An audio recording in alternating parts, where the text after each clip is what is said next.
Ravi Shankar Prasad, and thank you very much for joining me here on the News Hour tonight on a hectic day when you've been traveling. Mr. Ravi Shankar Prasad, the big question everybody's been asking, and the Congress has been critical, saying that the governor took 8 days and did not swear in Sasikala even though she had the numbers. Today, do you think the Congress party should apologize to the governor C. Vidyasagar Rao when the Supreme Court verdict has come, convicted Sasikala, and also completely stated that it was a pragmatic and prudent view that the governor took?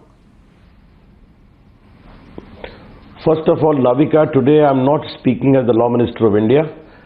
I am speaking more as a student of India's constitution and as an observer of India's parliamentary practices. I think few things are missed in the entire discourse. Here is a case where Mr. Paneer Selvam, who is alleged to have moved the resolution to elect Sasikala as the leader of the AIDMK legislature party, publicly stated that I was coerced into submitting my resignation. Therefore, his resignation prima facie is not constitutionally fair, and also the alleged proposal by him to make Sasikala as the leader is also lacking in constitutional propriety.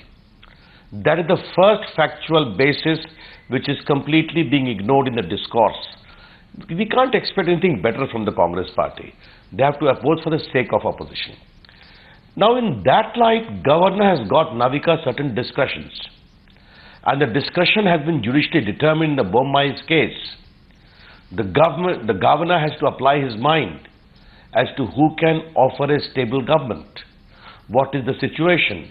Who in his judgment can entail the best stable government in the scenario available? All these things he has to look into. Now, I will only say, if the governor took a call that the decision on by the Supreme Court is going to come too soon, I think he was completely right in taking a call, because don't forget, Navika, one basic thing. Madam Sasikala has been convicted for 4 years, and she stands disqualified from the moment the judgment comes, which will entail for 6 years more after she is released from jail. It is the final court of India, Supreme Court has given. Therefore, for 10 years, she remains disqualified. That remains the very overriding legal position. In the light of all this, the governor took his time, his consideration, objectivity, that he administered oath to a leader, even though prima facie enjoying majority, assuming for the sake of argument, though it is shrouded in a lot of intimidation and allurement, and thereafter Supreme Court annuls the entire acquittal decision by the Karnataka High Court. This is how it happens. I would say that the governor should be left entirely to exercise his discretion in a free and fair manner. That's number one. Supreme Court, in the Bommai judgment, Navika, it is rarely being talked about, has laid down the entire parameters for the governor to exercise. And the most important of the direction, just a minute, is that the floor is the best platform to adjudge the majority of any leader. But that's the real question, Mr. Ravi Shankar Prasad. How long can the governor even now delay that floor test from happening? And the question is, 124 signatures were submitted to him by Sasikala. In such an event, could he avoid a floor test even if she had to be sworn in for a period of 2 or 3 days? It's been done in the past. There have been chief ministers for a single day in the case of Jagdambika Pal. Why did the governor delay it for so long is the question the Congress party has been raising. Well, Congress party rarely does its homework. If they would have been doing their homework well, their condition would not have been what it is today, 44, okay? And the same kind of homework continues, the 44 Lok Sabha strength may come down to 24. Let us not bring Congress here. There is enough forum available. Let the exalted platform of Times Now be allowed to be discussed something serious, Navika.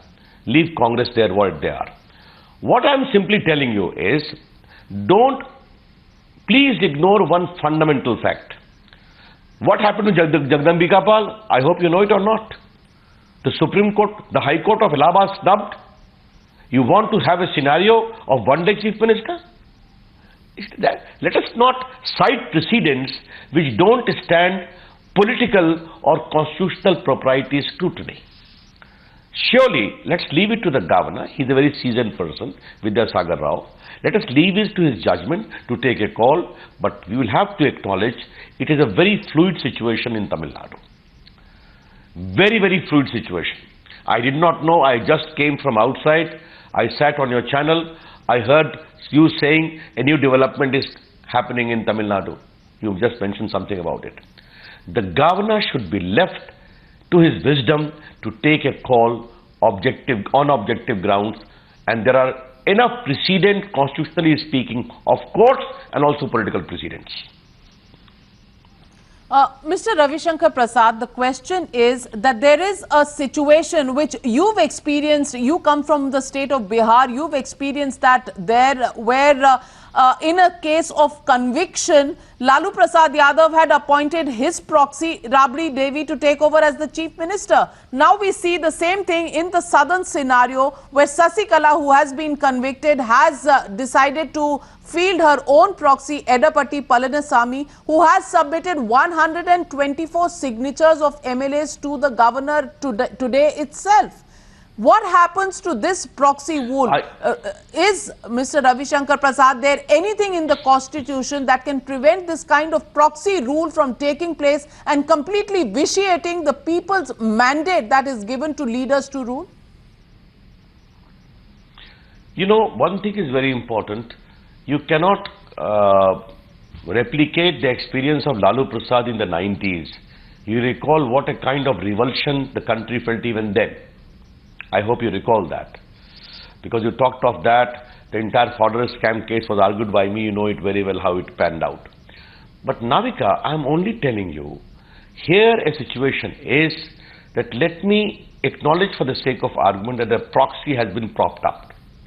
But whether the proxy propped up suddenly on her conviction enjoys majority or not, prima facie, is the governor wrong in ascertaining even that? Is the governor wrong in scrutinizing even that? Therefore, merely because he's taking couple of, just now I was waiting for you to call me. But the proxy has submitted 124 signatures, Mr. Ravi Shankar Prasad. 124 signatures have been furnished by the proxy. In such a situation where Paneer Selvam doesn't even have 20 signatures to prove, the question many are asking is, why is the governor waiting? I'm only asking this question. This question you should ask the governor, not to the Law Minister of India. Okay? The governor has a proper system by which his stand can be conveyed. But what I am simply asking you, let me ask a purely academic question. In the scenario which your channel is showing for the last 1 week as to what is happening in a resort, should the governor, any fair governor, can ignore completely everything? Let me ask a counter question. It is purely academic thing. I don't know the detail, nor do I wish to comment. But taking all the visual on times now for the last 1 week, how people are being prevented to go there, how some MLAs are jumping the wall and coming on the other side, should the governor completely be not given the indulgence to even objectively consider the ground situation? That is the point. And Navika, constitutionally speaking, one thing remember, governor or president are figureheads. But while determining majority of a respective claimant, the president or the governor act in their discretion. And that discretion is free from any political advice. If the governor is taking his own time to objectively consider the entire scenario, I think that indulgence ought to be granted. What I was saying earlier, I was interrupted by you. Some of your panelists I just overheard, they are saying in hindsight he was right. Now, in politics, you don't go by hindsight or no sight. You go by constitutional propriety. That's all I have to say. Mr. Ravi Shankar Prasad, my last question to you, is a dual twin test on the floor of the House something that you as a constitutional expert would see as the next possible step, with both Palanisamy as well as O. Paneerselvam, two resolutions being moved and being put to vote on the floor of the House? To the best of my judgment, Navika, I don't recall any precedent for this. The precedent is one incumbent is asked to prove his majority. If he succeeds, he continues. If he fails, he goes out. Then the other is appointed, and thereafter he is asked to prove his majority within a defined time frame. If he succeeds, fine. If he fails, fine either. This is how I see the constitutional provision working. But if the governor in his wisdom decides to take a call on the floor of the House about the respective majority of any claimant, why only two, maybe three or four, then he'll have to take a call. I cannot advise him. I can only go by what has been the constitutional principles and what have been the precedents. Navika, one thing more I would like to highlight here. Being a very senior journalist of India, you have seen the Indian polity from very close quarters.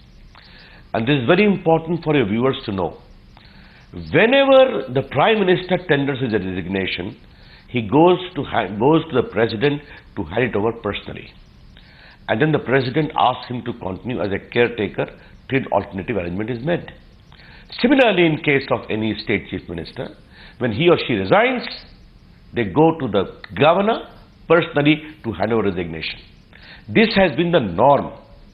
I don't know, kindly correct me on pure fact, has Mr. Paneerselvam personally gone to hand over his resignation to the governor or not? This we know publicly that he is claiming that I was intimidated and coerced into submitting my resignation and moving the resolution supporting Shashikala. That is the factual position. Okay, well, Mr. Ravi Shankar Prasad, those viewers watching you today are reading between the lines. Yes, O. Paneerselvam did not personally go to hand over his resignation. The resignation was sent, a resignation he later said was given under duress. Will that govern the governor's next decision? We'll read between the lines, but we always benefit from the sagacity of your views, Mr. Ravi Shankar Prasad, as a constitutional expert, if not as a law minister. And as Navika, let me said you were not Navika, again I clarify, I am not as a law minister, I am only as a student of India's constitution. I'm saying that you chose to be a constitutional expert tonight. You chose to be a constitutional expert tonight, and we are reading between the lines on what indications you have given us on the news tonight. Thank you very much for joining me, Mr. Ravi Shankar Prasad.